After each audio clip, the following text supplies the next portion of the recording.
Hello everyone, welcome to the session. आज हम discuss करने जा रहे हैं ग्रेड 11th पॉलिटिकल साइंस का थर्ड चैप्टर इक्वालिटी।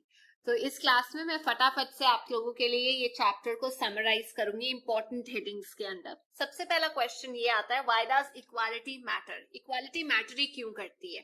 देखिए, इक्वालिटी एक बहुत पावरफुल मॉरल और पॉलिटिकल आइडियल है, एक प्रिंसिपल है जो इंस्पायर करती आई है, गाइड करती आई है ह्यूमन सोसाइटी को बहुत सारी सेंचुरी से और आज भी गाइड कर रही है। एज अ पॉलिटिकल आइडिया ये जो कॉन्सेप्ट है इक्वालिटी का, ये ह्यूमन बींग्स को एक थ्रेड में पिरोता है, regardless of their color, gender, race या nationality।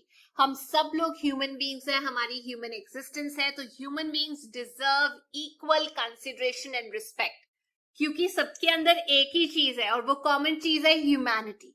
तो आज की डेट में इक्वालिटी को वाइडली एक्सेप्ट किया गया है as an idea, as a concept, और कॉन्स्टिट्यूशन में इसे लिखा गया और इसके ऊपर काफी कंट्रीज ने लॉज भी बनाए हैं। हम इक्वालिटी की बात हर जगह करते हैं, हमारे आसपास हर जगह लॉज देखते हैं इक्वालिटी से रिलेटेड, लेकिन इनइक्वालिटी ज्यादा कॉमन है एज कंपेयर टू इक्वालिटी। हमारी अपनी सोसाइटी में, वर्ल्ड में इनइक्वालिटी ज्यादा देखने को मिलेगी। हमारी कंट्री में एक जगह पे आप देखेंगे स्लम, और उसी के पैरेलल देखेंगे world class luxurious housing facility. तो ये एक पैराडॉक्स है, मतलब हर कोई इक्वालिटी के बारे में बात करता है लेकिन देखने को हर जगह इनइक्वालिटी मिलती है। हर कोई एक्सेप्ट करता है इक्वालिटी के आइडिया को, जबकि ऑलमोस्ट हर जगह हम एनकाउंटर करते हैं, फेस करते हैं इनइक्वालिटी। हम एक ऐसी कॉम्प्लेक्स दुनिया में रह रहे हैं जहां पर अनइक्वालिटी हर जगह देखने को मिलती है, वेल्थ में, अपॉर्चुनिटी में, वर्क सिचुएशन में एंड इवन पावर के गेम में। तो ये इक्वालिटी क्या है जब इतनी अनइक्वालिटी देखने को मिलती है? इक्वालिटी का मतलब है इंसानों को इक्वल रिस्पेक्ट देना। हमेशा जरूरी नहीं उनको इक्वल ट्रीट किया जाए, आइडेंटिकल वे में ट्रीट किया जाए, ऐसा जरूरी नहीं है, बट एटलीस्ट इक्वल रिस्पेक्ट देना। कोई सोसाइटी ऐसी नहीं है जिसमें उसके सब मेंबर्स को एग्जैक्टली सेम वे में, सेम कंडीशंस में ट्रीट किया जाता है। स्मूथ फंक्शनिंग होने के लिए सोसाइटी की ये जरूरी है कि डिवीजन हो वर्क के अंदर, उनके फंक्शनिंग के अंदर, और हो सकता है स्टेटस और रिवॉर्ड में भी डिफरेंस हो, लेकिन ये सब उनके टैलेंट पे बेस्ड है। कई बार जो डिफरेंसेस होते हैं ट्रीटमेंट के, वो एक्सेप्टेबल होते हैं, नेसेसरी होते हैं, क्योंकि अब प्राइम मिनिस्टर या एक स्पेशल जो ऑफिशियल है रैंक का आर्मी में, उनका जो स्टेटस है, उनकी जो पोजीशन है, वो इक्वालिटी से कंपेयर नहीं की जा सकती कि मुझे ऐसा स्टेटस और पोजीशन नहीं दी जा रही है, दैट्स ओके। लेकिन जब ये डिस्टिंक्शन और डिफरेंसेस हो जाती है on the basis of religion, race, caste, gender, ये तब अनएक्सेप्टेबल हो जाती है। ह्यूमन बींग्स को अपने गोल्स परस्यू करना, एम्बिशंस प्रॉपरली अचीव करना, उसके लिए इक्वली सक्सेसफुल होना हर किसी को हक है। जो ह्यूमन बींग्स हैं वो डिफरेंट एम्बिशंस परस्यू कर सकते हैं, गोल्स परस्यू कर सकते हैं, लेकिन जरूरी नहीं है सबके सब इक्वली सक्सेसफुल हो पाए। तो जो कमिटमेंट है हमारी इस आइडिया को, इक्वालिटी के कॉन्सेप्ट को, इसका मतलब ये नहीं है कि एलिमिनेशन हो जाए हर फॉर्म का जो डिफरेंस एग्जिस्ट करता है सोसाइटी के अंदर। इसका मतलब सिंपली इतना है कि जो ट्रीटमेंट हम रिसीव करते हैं, जो अपॉर्चुनिटी हम एंजॉय करते हैं, वो प्री डिटरमिन नहीं होनी चाहिए ऑन द बेसिस कि हमारा बर्थ कहाँ पे हुआ, हमारे सोशल सर्कमस्टांसेस क्या है। तो वो जो ट्रीटमेंट है वो पहले से निर्धारित नहीं होना चाहिए कि क्योंकि हम इस क्लास को बिलोंग करते हैं तो हमारा ट्रीटमेंट ऐसा होगा। अगला टॉपिक है इक्वालिटी ऑफ अपॉर्चुनिटी, जिसपे आपको नोट लिखने को बोला जा सकता है। कंसेप्ट जो है इक्वालिटी का, उसका मतलब ये है कि सब लोग जो ह्यूमन बींग्स हैं, they are entitled to the same set of rights, opportunities, जिसके बेसिस पे वो अपने स्किल्स, टैलेंट्स को अचीव कर सकते हैं, डेवलप कर सकते हैं और परस्यू कर सकते हैं अपने गोल्स और एम्बिशंस को। अब क्योंकि डिफरेंट लोगों के डिफरेंट टैलेंट और स्किल्स हो सकते हैं, कुछ लोग ज्यादा सक्सेसफुल हो सकते हैं अपने करियर में, कुछ कम, बट इसका मतलब ये नहीं है कि यहाँ पे लैक ऑफ इक्वालिटी था। जो लैक ऑफ इक्वालिटी स्टेटस या वेल्थ या प्रिविलेज के केस पे होता है, वो इनइक्वालिटी ब्रीड करता है, और ये इनइक्वालिटी ब्रीड हो भी रही है। बेशक आपने आगे जाकर इक्वालिटी ऑफ अपॉर्चुनिटी सब लोगों को दी है कि वो सक्सेसफुल हो पाए ना हो पाए, अपॉर्चुनिटी है, लेकिन लैक ऑफ इक्वालिटी पहले ही आ रही है। स्टेटस में, उनके वेल्थ में, प्रिविलेज में, जो इनइक्वालिटी ब्रीड कर रही है एक तरीके से, मतलब उनको यहां तक पहुंचने नहीं दे रही, यहां से यहां तक ही वो जा पा रहे हैं क्योंकि उनके पास बेसिक एजुकेशन नहीं है, गुड्स नहीं है, हेल्थ केयर नहीं है, हाउसिंग नहीं है, जिसकी वजह से जो सोसाइटी है वो तो अनइक्वल और अनजस्ट हो ही रही है, पर इक्वालिटी ऑफ अपॉर्चुनिटी का भी कोई मायने नहीं है, कोई यूज ही नहीं है क्योंकि बेसिक मीन्स ही नहीं है वहां तक पहुंचने के लिए। तो फिर ये इनइक्वालिटी दो तरीके की होती है। सेकेंड क्वेश्चन, एक होती है नेचुरल और एक होती है सोशल इनइक्वालिटी। नेचुरल इनइक्वालिटी होती है जो इंडिविजुअल्स में देखने को मिलती है as a result of their different capacity और टैलेंट। हर किसी का अपना टैलेंट और कैपेसिटी होती है। जो इनइक्वालिटी आती है वो सोशली प्रोड्यूस्ड इनइक्वालिटी नहीं है, सोसाइटी नहीं लगाती इनइक्वालिटी, सोशल ग्रुप्स में किसी को एक्सप्लॉइट अंडरमाइन करके। ये जो नेचुरल इनइक्वालिटी है ये आपके कैरेक्टरिस्टिक्स, एबिलिटी पे निर्धारित होती है जिसके साथ आपका बर्थ होता है। लेकिन अगर हम सोशल इनइक्वालिटी की बात करें, ये सोसाइटी क्रिएट करती है। कुछ ऐसी सोसाइटीज होती हैं जहां पर प्रेफर किया जाता है कि जो लोग इंटेलेक्चुअल काम करते हैं उनको ज्यादा इंपॉर्टेंस दी जाती है, कहीं पे जो मैनुअल वर्क करते हैं उनको ज्यादा इंपॉर्टेंस दी जाती है या कम इंपॉर्टेंस दी जाती है उनके कंपैरिजन में। रिवॉर्ड्स भी अलग अलग होते हैं, आप लोगों को अलग अलग तरीके से ट्रीट करते हैं क्योंकि उनका race, colour, gender, caste, sex अलग है। ये सोसाइटी ब्रीड कर रही है, क्रिएट कर रही है। ये रिफ्लेक्ट करता है सोसाइटी के वैल्यूज जो सर्टेनली अनजस्ट है। इसके अलावा डिस्टिंक्शन क्यों होता है और क्या प्रॉब्लम्स हैं वो डिस्कस कर लेते हैं। तो अभी हमने पढ़ा कि इक्वल अपॉर्चुनिटी होने के बावजूद लोग उसको क्यों नहीं यूज कर पा रहे, क्योंकि उनके पास मीन्स नहीं थे। फिर हमने पढ़ा नेचुरल और सोशल इनइक्वालिटीज क्या होती हैं। अब कुछ और प्रॉब्लम्स भी हैं। कई बार जो हम डिस्टिंक्शन करते हैं लोगों के अंदर वो हेल्पफुल होता है हम लोगों को बताने के लिए, गाइड करने के लिए कि ये डिफरेंसेस जो है वो एक्सेप्टेबल है। कुछ केसेस में जैसे इनइक्वालिटी होती है ट्रीटमेंट में लोगों के, और वो इतने लंबे समय से चलती आ रही है कि हमें लगता है कि अरे ये तो जस्टिफाइबल है, और हमें ये लगता है अरे ये तो नेचुरल इनइक्वालिटी थी क्योंकि इतनी समय से उसे एक्सेप्ट किया जा रहा है। जैसे मैं आपको बताऊं कि विमेन, उनको कितनी देर से माना जाता था एक वीकर सेक्स, उनको माना जाता था डरपोक, कम इंटेलिजेंट, जिनको प्रोटेक्शन की जरूरत होती है। तो अब जब विमेन अपने राइट्स के लिए खड़ी हुई है वो कहती है ये जो इनइक्वालिटी है ये नेचुरल नहीं है, ये क्वेश्चनेबल है, ये जस्टिफाइड नहीं है, विमेन की राइट्स डिनाई किए जा रहे हैं। एक और प्रॉब्लम है इसी में, वो प्रॉब्लम ये है कि कुछ ऐसे नेचुरल डिफरेंसेस हैं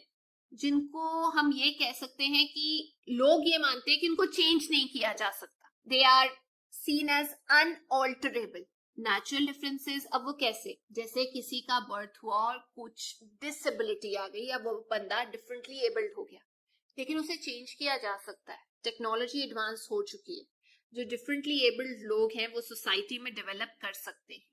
कंप्यूटर का इस्तेमाल करके ब्लाइंड लोग देख सकते हैं, व्हील चेयर, आर्टिफिशियल लिम्ब का इस्तेमाल करके डिफरेंटली एबल्ड आगे बढ़ सकते हैं।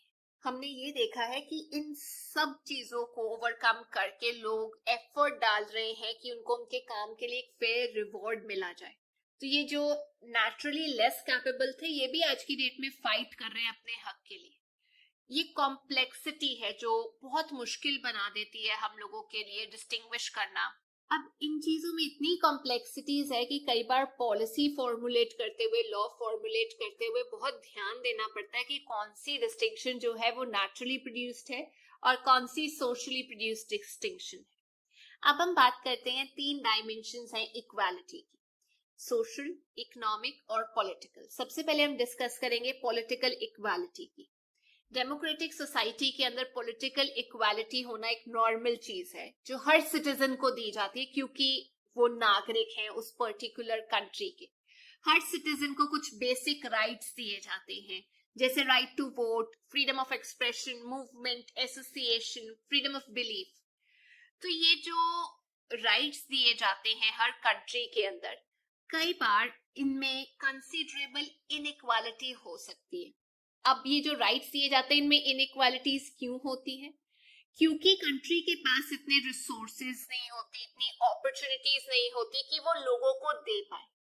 और ये रिसोर्सेज में डिफरेंस, अपॉर्चुनिटी में डिफरेंस इसलिए होता है क्योंकि सोशल और इकोनॉमिक स्फीयर में डिफरेंस था। तो इसी रीजन से डिमांड की जा रही है एक इक्वल अपॉर्चुनिटी होने की, यानी कि एक लेवल प्लेइंग फील्ड होने की। पॉलिटिकल और लीगल इक्वालिटी इंपॉर्टेंट कंपोनेंट है इगैलिटेरियन सोसाइटी का, जहां पर सब लोगों को बराबर समझा जाता है और इक्वल राइट्स दिए जाते हैं। दूसरा एस्पेक्ट सोशल इक्वालिटी। देखिए, पॉलिटिकल इक्वालिटी या इक्वालिटी बिफोर लॉ, उसको सप्लीमेंट करने के लिए और तरीके की इक्वालिटी होना जरूरी है ना, तभी पॉलिटिकल इक्वालिटी जो है वो एग्जिस्ट कर पाएगी। तो पॉलिटिकल इक्वालिटी का होना इसलिए जरूरी है ताकि वो लीगल हर्डल्स रिमूव कर सके। लोगों को जिनको एक्सक्लूड किया जा रहा है कि आप गवर्नमेंट में पार्टिसिपेट नहीं कर सकते, आपको ये नहीं मिल सकता, तो पॉलिटिकल इक्वालिटी उनको वहां तक लेकर जा रही है। लेकिन वहां तक पहुंचने के लिए डिफरेंट ग्रुप्स, डिफरेंट कम्युनिटीज को एक फेयर और इक्वल चांस मिलने की जरूरत है ताकि वो compete कर सके। उनको जरूरत है कि उनको जो गुड्स और सर्विसेज या अपॉर्चुनिटीज के लिए वो compete करें, उसमें एक लेवल प्लेइंग फील्ड हो। तो जब हम इक्वालिटी को अचीव करना चाहते हैं, उसके लिए सबसे फॉरमोस्ट जो चीज हमें चाहिए वो ये है, मिनिमाइज किया जाए जो इफेक्ट हो रहा है सोशल और इकोनॉमिक इनइक्वालिटी की वजह से, यानी कि गारंटी की जाए कुछ मिनिमम कंडीशंस लाइफ के अंदर सब मेंबर्स को, हेल्थ केयर से रिलेटेड, अपॉर्चुनिटी, गुड एजुकेशन की, नरिशमेंट की, मिनिमम वेज और अदर चीजें, ताकि इक्वालिटी एग्जिस्ट कर सके। ये लेवल प्लेइंग फील्ड होना जरूरी है, मिनिमम गारंटी होना जरूरी है। इंडिया के अंदर ये अचीव करना एक प्रॉब्लम है क्योंकि हमारे पास लैक ऑफ फैसिलिटी है। मतलब ये कि कुछ ऐसे कस्टम हैं जो कंट्री में चल रहे हैं, कुछ ऐसे ग्रुप्स हैं जो चल रहे हैं जिसकी वजह से हिंड्रेंस हो रही है, आगे जा नहीं पा रहे लोग। जैसे विमेन की बात की जाए, अगर उनको इनकरेज ना किया जाए, डेफिनेटली उनको डिस्करेज किया जाता है, डिस्क्रिमिनेट किया जाता है, इनहेरिटेंस में उनको पार्टिसिपेट नहीं करने दिया जाता, कुछ एक्टिविटीज में पार्टिसिपेट नहीं करने दिया जाता।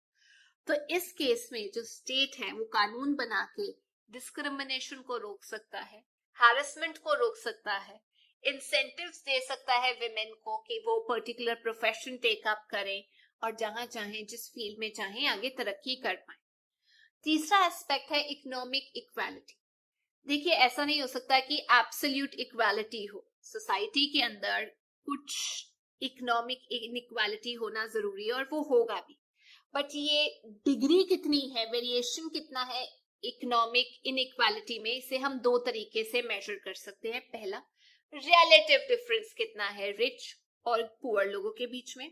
सेकंड, हम एस्टिमेट कर सकते हैं कि कितने लोग जो हैं वो बिलो पॉवर्टी लाइन रहते हैं। अगर हम सबको इक्वल अपॉर्चुनिटी देते हैं, बट तब भी पॉसिबल है कि इनइक्वालिटी जो सोसाइटी के अंदर है वो कंटिन्यू करे। डेफिनेटली एक इंसान अपना रैंक, अपनी पोजीशन इंप्रूव कर सकता है एफर्ट डाल के, लेकिन इनइक्वालिटी हो सकता है कंटिन्यू करे। इनइक्वालिटी जो है वो कई बार इतनी डीप रूटेड होती है कि जनरेशन टू जनरेशन चलती रहती है। अमीर लोग अमीर होते रहते हैं, कंसिडरेबल वेल्थ एंजॉय करते हैं, पावर में होते हैं। जो गरीब लोग होते हैं वो जनरेशन टू जनरेशन गरीब रहते हैं, जिसकी वजह से सोसाइटी में क्योस हो सकता है, डेंजर हो सकता है, वॉयलेंस आ सकता है, रिजेंटमेंट, गुस्सा हो सकता है कि जो पावर में है वो वेल्दी लोग हैं, वो सोसाइटी में रिफॉर्म नहीं लाना चाहते, वो सोसाइटी को इगैलिटेरियन नहीं करना चाहते।